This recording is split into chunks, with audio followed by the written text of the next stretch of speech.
Welcome to a Maj Garden Herb House with Garden Winking Face.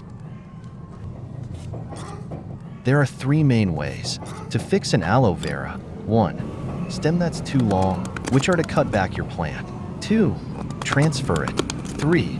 Find a perfect environment in which to grow. The growth of your aloe plant is affected by 6 main factors. 1. Temperature. 2. Size of the pot.